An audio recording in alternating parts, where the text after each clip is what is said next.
Good morning, Director. Hello, hello. Thank you, everyone, for tuning in once again to Coffee with the Librarian.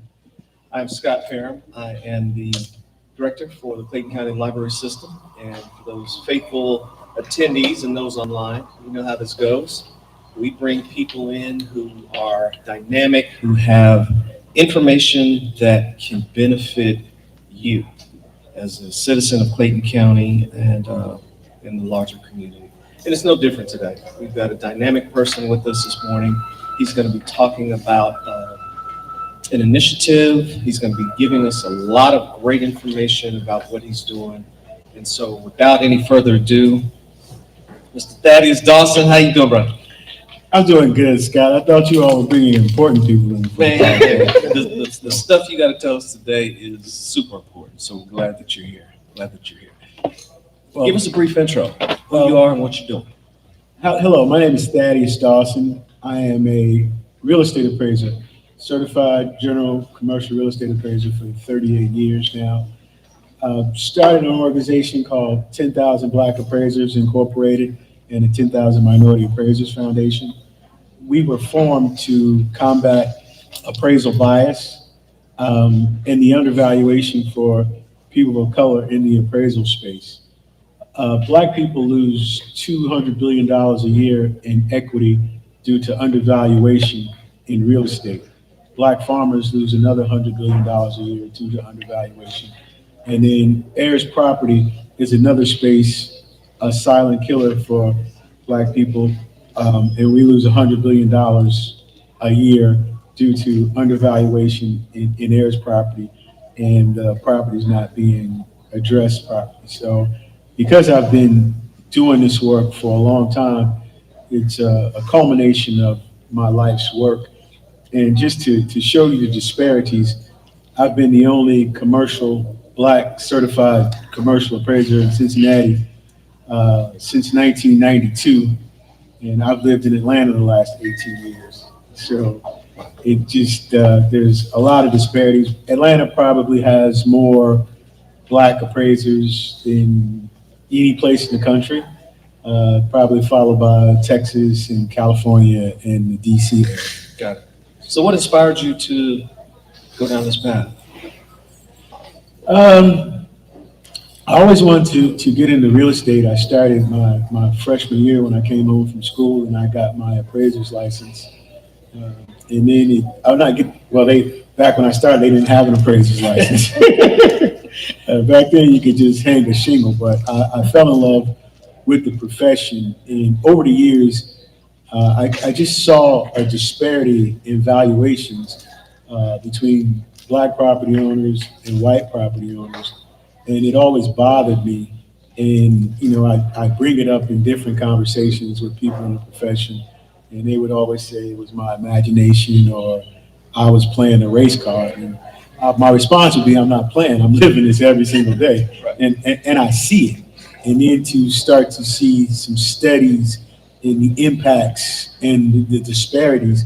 And as I started to travel the country, to see the number of people that were impacted, we needed to come up with a solution. Okay. So some of the things that we've done is we have a short-term solution and a long-term solution. The VA offers a process called Tidewater and reconsideration of value.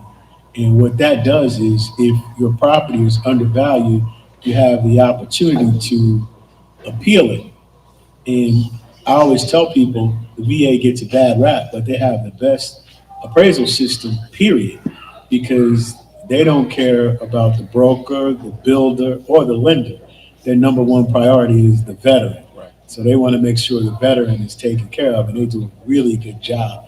So if the other governmental agencies took the same care and diligence to protect the consumers, we would be in a lot better position. And Black folks, over 65% of their wealth is tied up in real estate.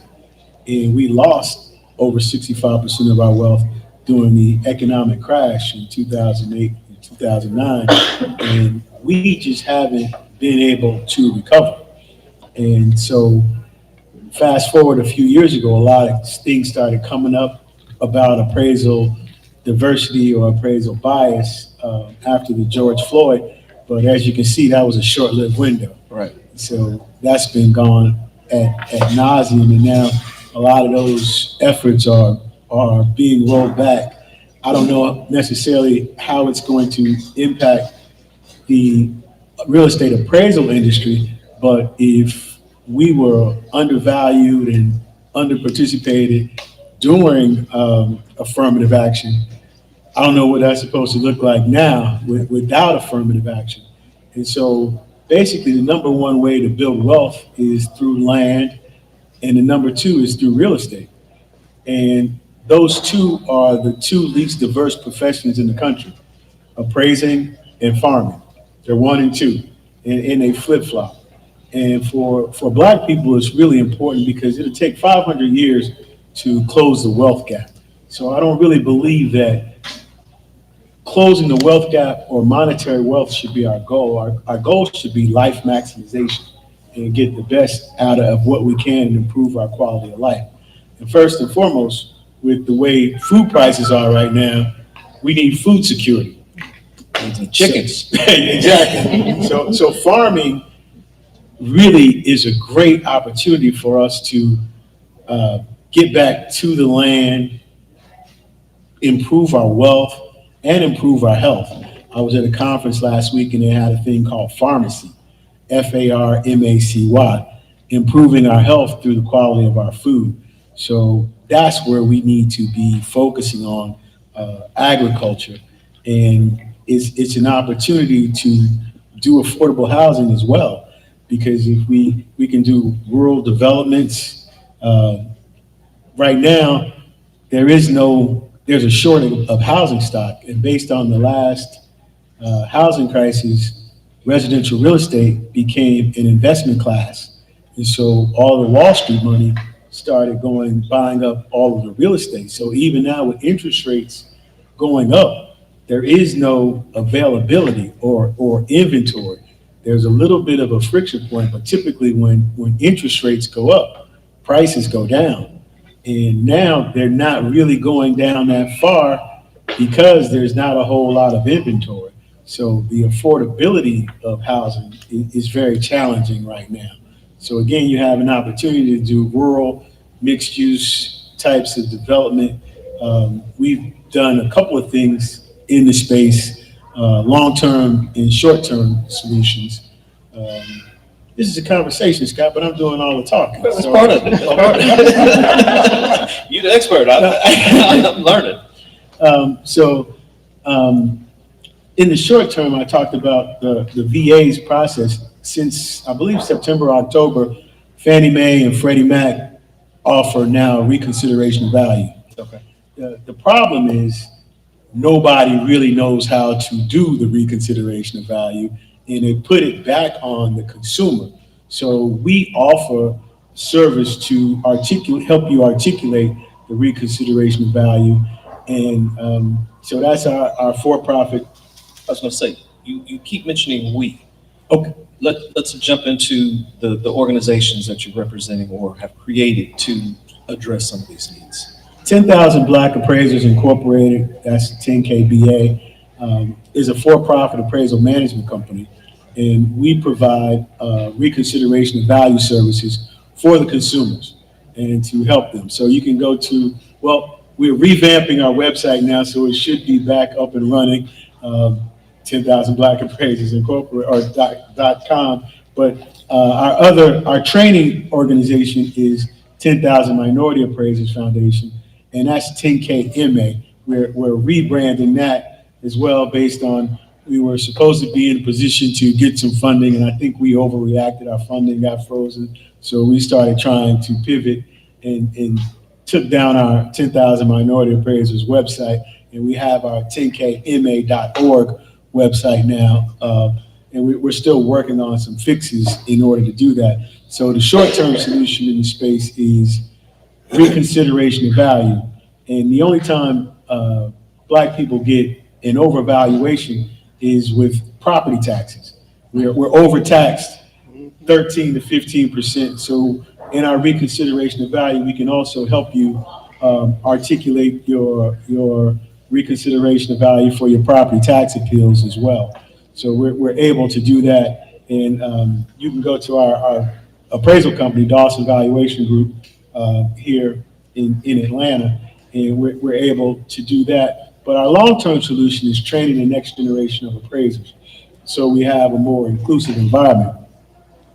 I said before, appraising and agriculture and farming are the two least diverse professions in the world.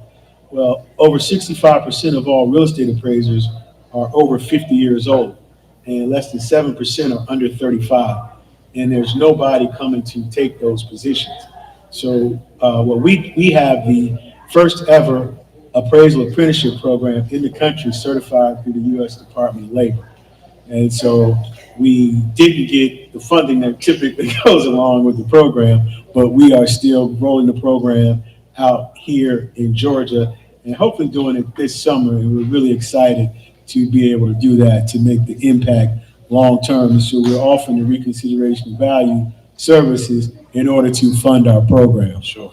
And what we talked about in the agricultural space, in trying to, there's here in Atlanta, in East Point, is a Federation of Southern Co-ops.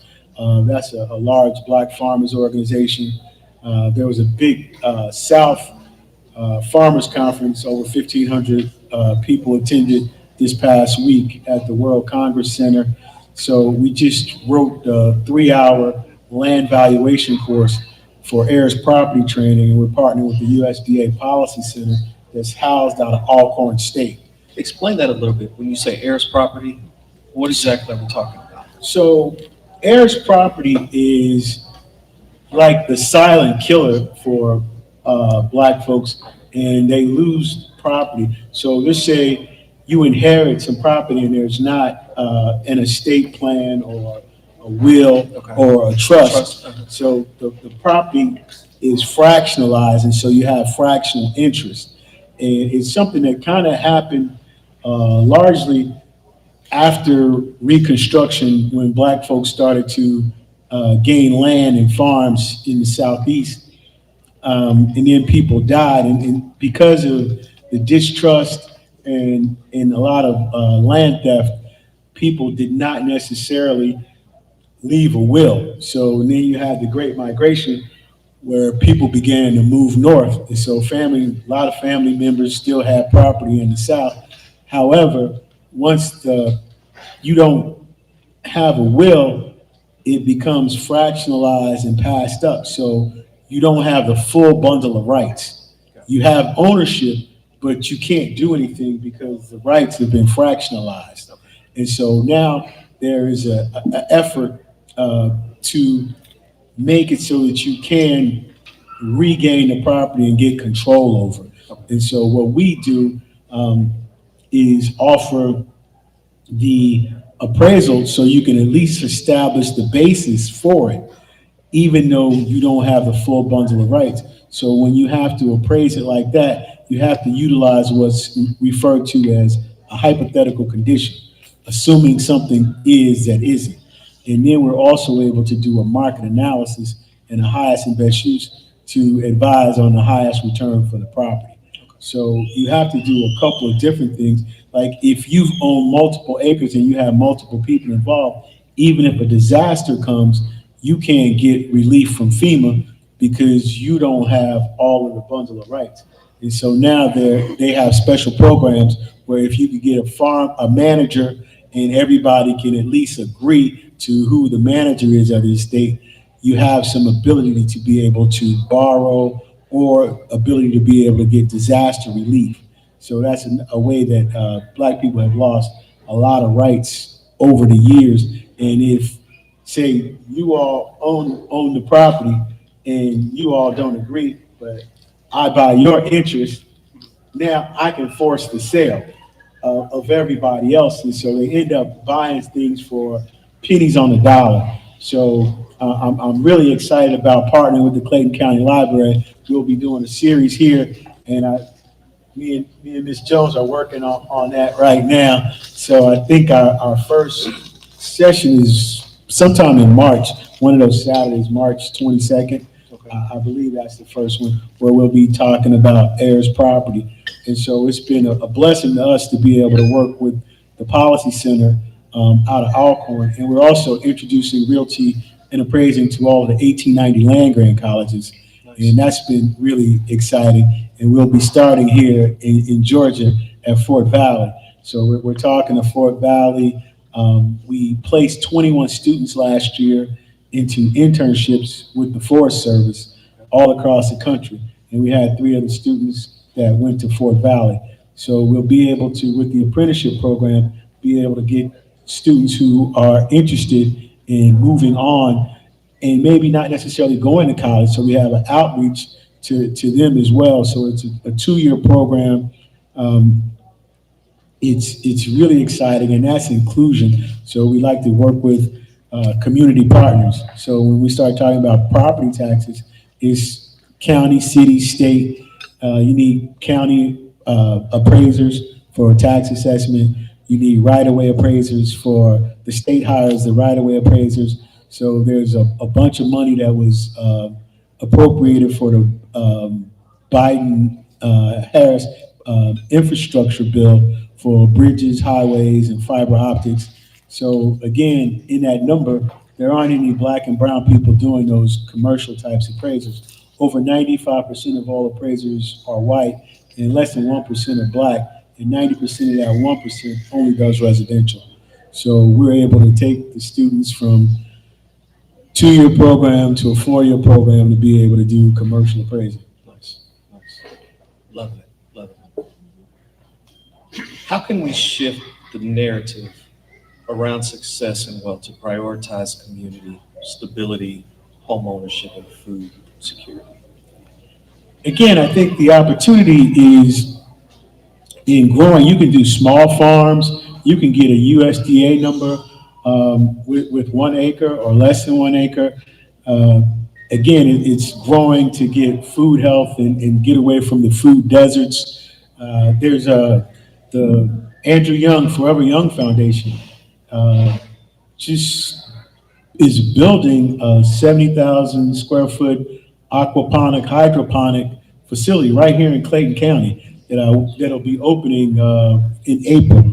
So I believe Mitchell Davis is running that project. He would be somebody great to have on your podcast. And what they're doing there is farming, utilizing aquaponics and hydroponics, and they're using the fish to fertilize. And I believe the yield that they're doing with that is probably 8 times what you're able to do with regular agricultural farming. And I believe they can grow within 21 or 30 days is a turn cycle. And so it doesn't have to be that massive. You can do that on a smaller scale and have a really great impact. And with the instability that's going on across the country now, we have to, it's going to be imperative if we want to survive, because you can't concentrate on wealth if you're hungry. True. So these are all opportunities for us. And again, it doesn't have to be on a massive scale. Rashid Nouri does a lot of urban gardens. He's pretty big. I just saw him last week, and we've been blessed to be able to travel the country with the Policy Center and the 1890 land grant colleges, and working with the USDA and NRCS and the Forest Service, and really just having an impact. We're working on a project now with the Atlanta Land Trust. So I just had the opportunity to meet Shirley Sherrod last week at the South Conference, and she's like a giant in the ag space, and she formed the first land trust in the country here in Georgia several years ago. And so what the land trust does is gives you an opportunity to develop real estate at a lower cost by minimizing the land cost. And so that's another opportunity for development. And then you get a 99-year ground lease on the land with the lease fee estate as opposed to the leasehold estate. And so what we're also working on is teaching how to appraise the leasehold estate, because again, it's not the full bundle of rights, and there's been some undervaluation in that space. And so, again, we're utilizing a hypothetical condition and an extraordinary assumption. So it's one of the things that I've been blessed to learn how to do over the years. And it seems like all the highs and the lows and ups and downs that I've been through have prepared me for this moment. Nice, nice. You mentioned a moment ago that it would take 500 years to close the racial wealth gap. What are some steps that we could work toward now to help shorten that gap or diminish that gap?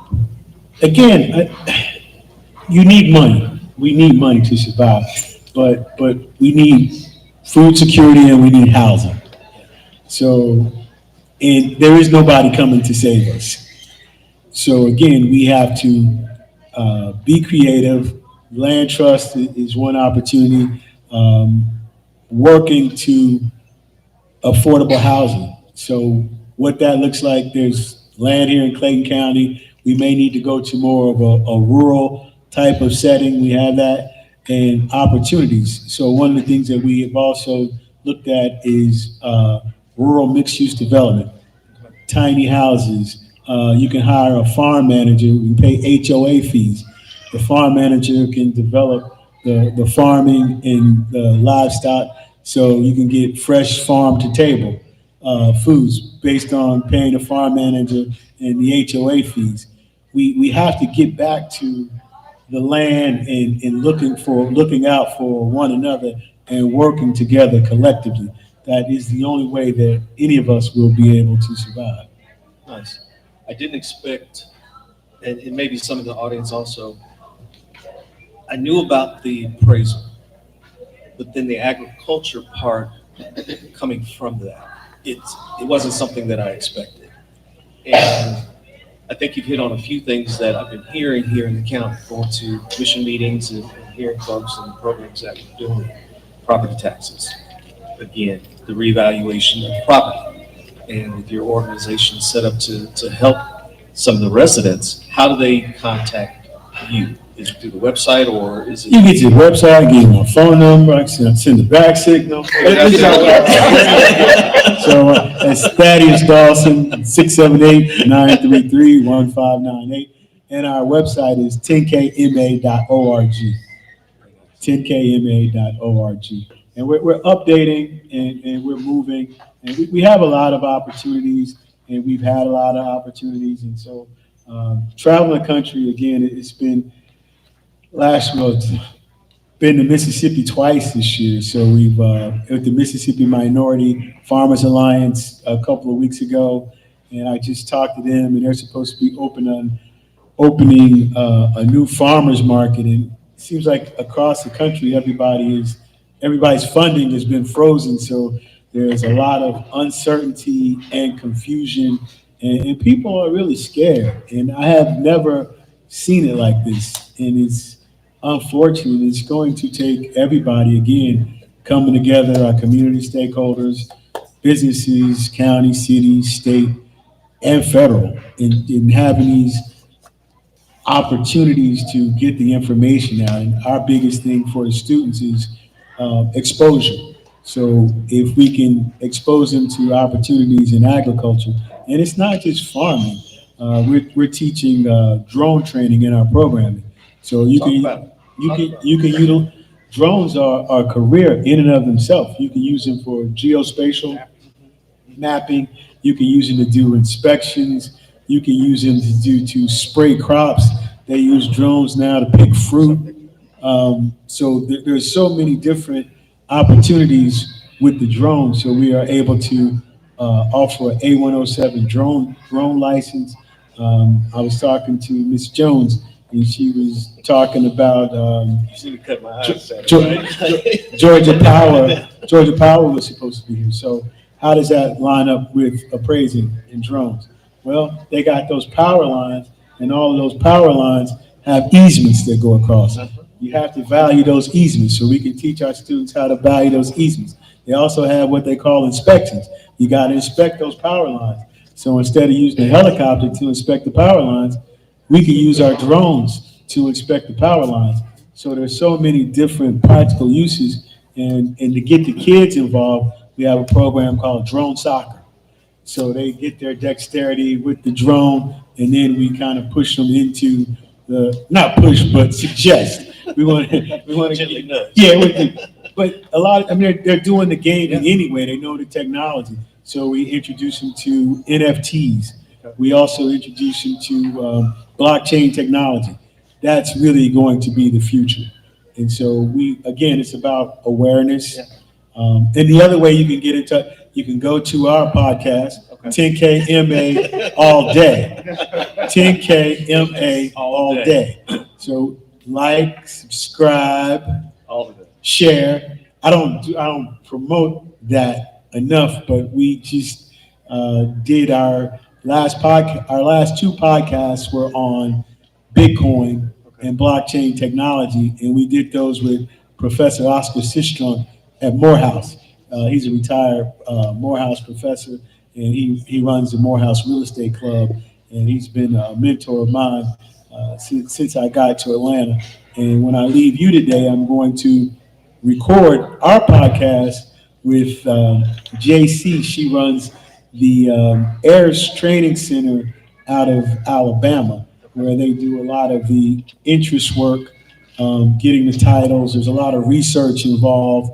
And one of the saddest cases I saw in heirs property training, there was a family in Alabama who had 400 acres that had been in their family since Reconstruction, and they just recently lost it. And when they lost it, the first thing the company did was come in and sell all the timbers. And so once they sold the timbers, that would have paid the taxes and everybody else for years to come. And then they still had the land. So I just recently read something that Shirley Sherrod's husband, Pastor Sherrod, wrote, and he just basically said all power comes from the land and absolute power comes from God. So if we can get back to the essence of the land, overcome the trauma that we have from the land, it really is huge for us to be able to connect on all types of levels. Absolutely. Absolutely. Kim, do we have any questions from the audience? It's been so much information. We have one in the back. Yes. Can you tell Hold me your on. contact Hold on a second. Hold on for 1 second. Hold on for 1 second. I'm sorry, Scott. Typically, they say that they're trying to drink out of a straw, and I'm usually feeding them with a fire hose. So I'll stop and slow down. May we have your contact information again? A little slower. I was late. I'm sorry. Yes, Thaddaus Dawson, 678. Can you spell it, Thaddeus? Yes, THADDAUS DAWSON, 678-933-1598. That's my cell phone number. I should have gave you the office number that I don't know. I should probably learn that. It's okay, I probably need to speak to you personally. No worries. Thank you. And then our website is 10kma.org. The number 10 or the number 10? The number 10, Thank yes. you. Can you please tell me that podcast again? 10KMA all day. I think it's a space between that last A and all day. And we've been releasing our podcasts on Fridays, but we're going to start releasing them on Wednesdays, and then we'll do a live stream on Fridays to be able to talk about it and discuss. It hasn't gotten to the level of Two All's podcast is down here in Clayton County, but we're slowly working on it and trying to get our rhythm. Now, if you recall, 10kma.org. Okay, I do have another question real quick. I'm married. Sir, off the air, me. Off the air, me. Do you have programs specifically for veterans? Absolutely, we do. And it's funny you should say that because there's a veterans program for agriculture, and then we have a component for our apprenticeship program where veterans get extra points. And so we've been working on that as well. And so Anita Perez is our chief operating officer.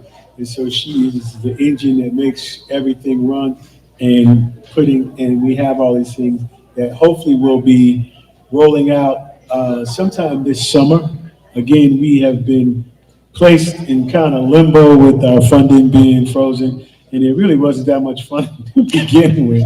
And so to freeze that is to sort of like add insult to injury. But we are accustomed to building brick without straw. We are a resilient people, and we are working on partnerships to be able to affect the change to get this done. So my next question is, what are your thoughts on solar farming? When you say solar farming, what do you mean? That's the thought. That's the question that I was told to ask you. So Solar farming.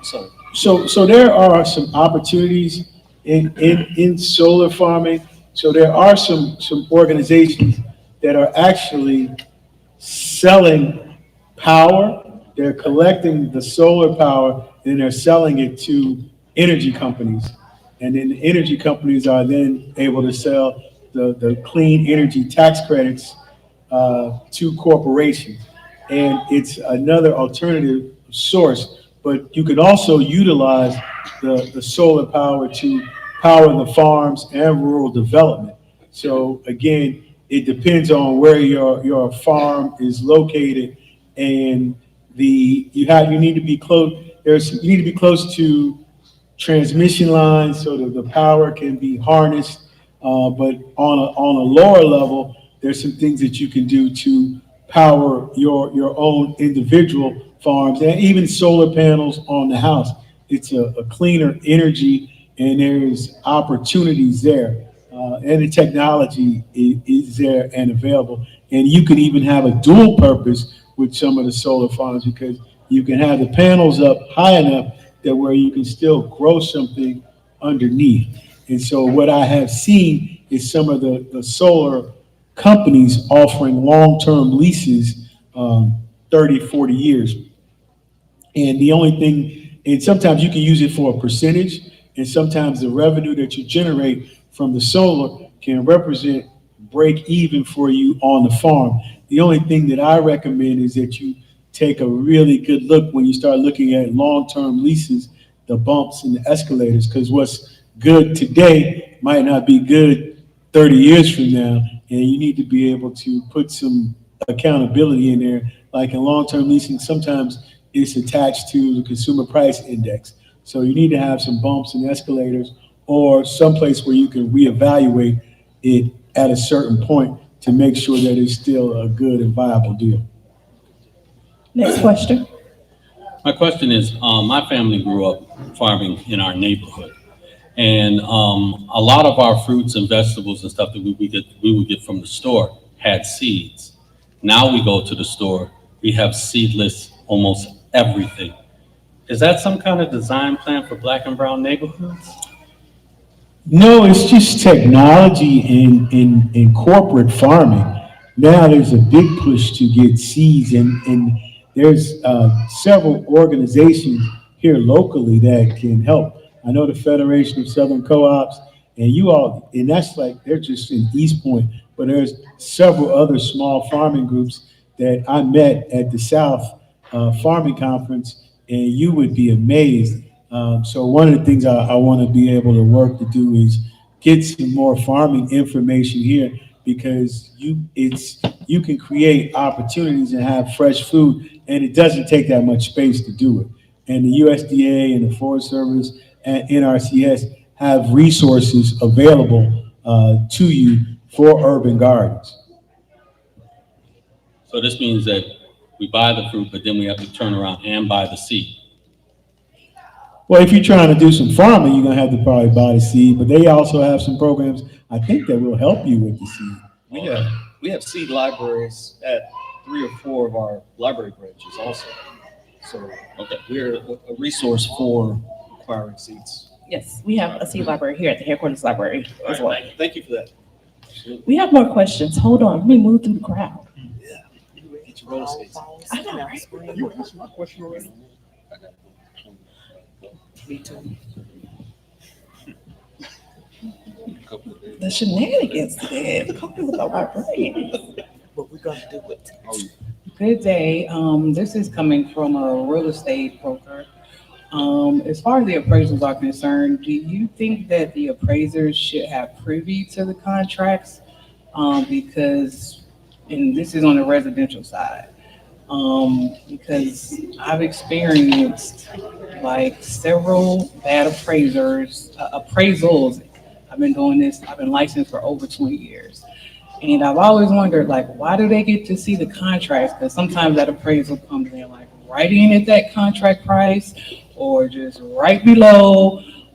So I always wonder, like, why do they get to see the contract? Why can't they just judge it on its own merit using the comps and the condition of the property versus knowing what this particular deal entails?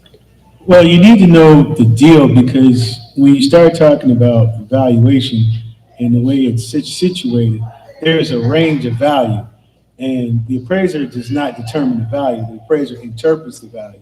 So you need to know in the contract different factors that can impact the value. So what are the closing costs? Who's paying the closing costs? So me paying $10,000 worth of closing costs or the seller paying $10,000 worth of closing costs has a direct impact and correlation to the value. So you want to have cash equivalency. You want to know what's going into the deal. There's the appraisal model is broken and outdated. So it hasn't been updated in 50 years. So part of what the other piece that we are able to do in the process in modernizing the appraisal process and eliminating bias is moving towards utilizing data science, utilizing evidence-based, data-driven market analysis.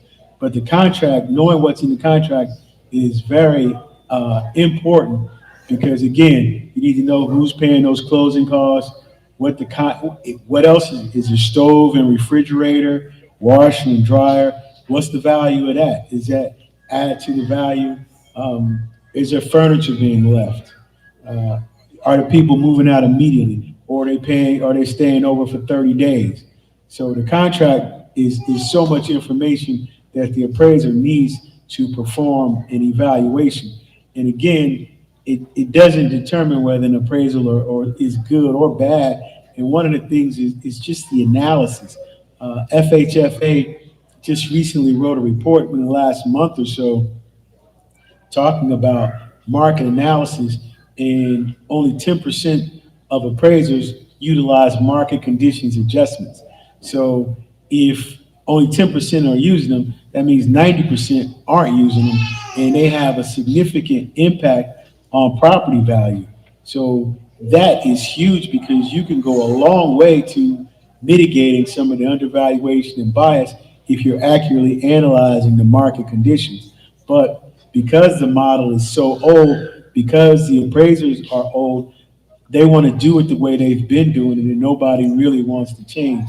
So what I realized was I can't change those folks, but I can impact the people that are coming in. And with the industry being where it is, those folks in that methodology will be transitioning out. And I believe as of this week, Fannie and Freddie it's mandatory that you reflect market condition adjustments in your appraisal reports. So that will make a difference. But again, it's the education of the appraiser, and do they really know how to do it? And then do you really know how to articulate the arguments so that it is objective and utilize your reconsideration of value? You only have one opportunity to be able to capture that. So that's where we feel like we can really make a difference and help to close the wealth gap. Okay, next question. Okay, thank you. This is really interesting. What we consider or what every area can define as affordable housing is getting harder and harder, and especially because of the corporate investor and or gentrification. So I understand that the legacy wealth is being able to especially pass down property and hopefully more so a family home. But as you were saying about market values and where we're going, it's can you see being done to help the family or individual person to purchase a home as opposed to individual investors or investment groups coming in and then potentially driving up the overall cost of property?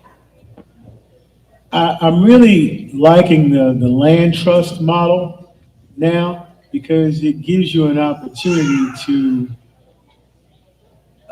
buy a discount the land cost. So typically land cost is 20 to 30% of the property value. So that kind of helps with the affordability. But like you said, affordability is almost non-existent when property values have gone up 30, 40% and income has not gone up the same way. So, and it's been disproportionately impacting people of color. And it's unfortunate, but we've got to start working on it now. There's been other projects that I've seen in the past where the county or municipality may be able to offer a tax abatement, 15-year tax abatement to bring down and mitigate the land and development costs as well. So there's a lot of different strategies, and it's going to take, like I said, everybody coming together to work these strategies in order to come up with some outcomes that are tangible and measurable. Okay, our last two questions. So as an agent, your organization is someone we can contact if a dispute does arise? Oh, absolutely. And what does that time frame look like? And is it something that's feasible is it something that would be at a cost to the buyer or seller in the case of residential real estate? In residential real estate, it would be at the cost of whoever would like to engage us. So typically, in the reconsideration of value, it would be the homeowner who would be engaging us. And if there is typically if there's a discrepancy between the buyer and seller, I mean, the agent can reach out to us. Whoever has the appraisal and access to the appraisal, but typically that's going to be the borrower who has the access to the appraisal, and the buyer and the seller typically either negotiate where the buyer can put more money down or the seller can come down in the sales price in order to make the transaction work. But again, it's a meeting of the minds, and sometimes we can be the objective third party because I've seen a lot of sensationalism in the buyer space, and you have everybody but appraisers doing the reconsiderations of value, but the appraiser has to follow uniform standards of professional appraisal practice where the realtors don't and other people don't and don't have the ability to articulate the argument objectively. Did I answer your question? Yes, sir, you did. Okay. Okay, our last set of questions real quick.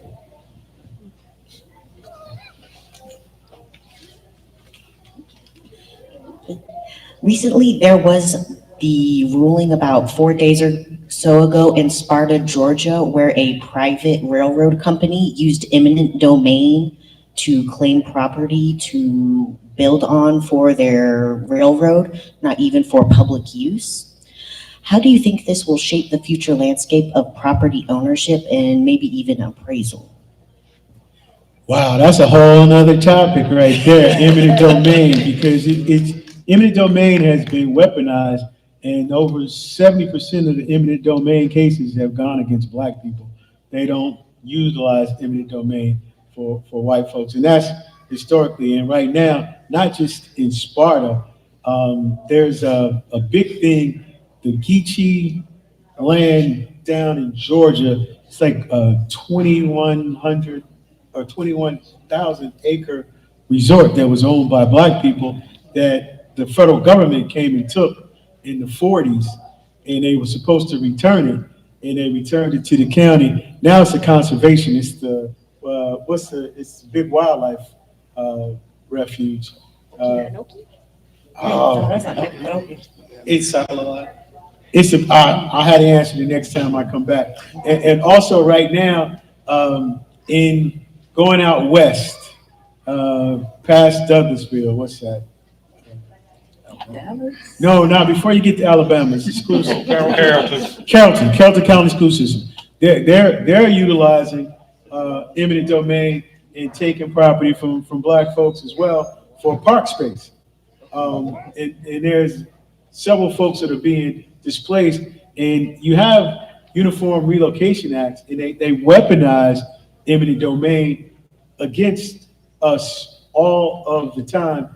And it kind of slowed down a little bit because of some cases, but recently it's kind of been reenacted, and it's okay if you're going to take it. However, people should be compensated fairly. And then there's a Uniform Relocation Act, which requires you for compensation, but a lot of times people don't know and they get taken advantage of. And that case is a prime case where those types of things are happening, and you just have to continue to fight, and that's going to have a major impact. And even they threaten the use of eminent domain a little bit for some of the Beltline acquisitions. And again, is it really public good? But it was definitely a means of gentrification, because people that lived on the Beltline can't afford to live on the Beltline anymore, and property values along the Beltline have gone up 40, 50%. So it's always good for somebody, but who? Any additional last questions? Anything in parting? You have given us a lot of information to digest. Well, good stuff. I'm really thankful that you all invited me, and I'm looking forward to partnering with you all to help empower the community and make a difference.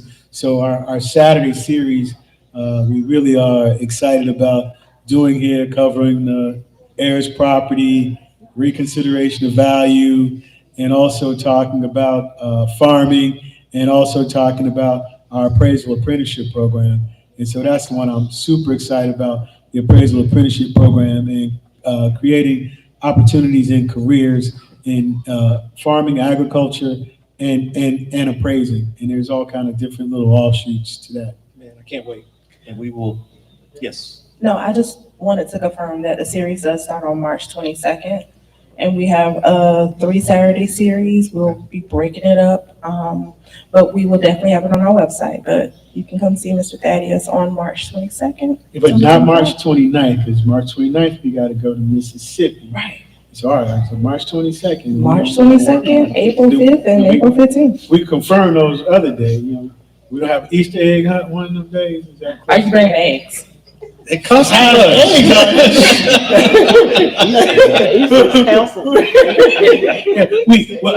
they canceled Black History Month. We might have to cancel Easter this year because of the cost of eggs.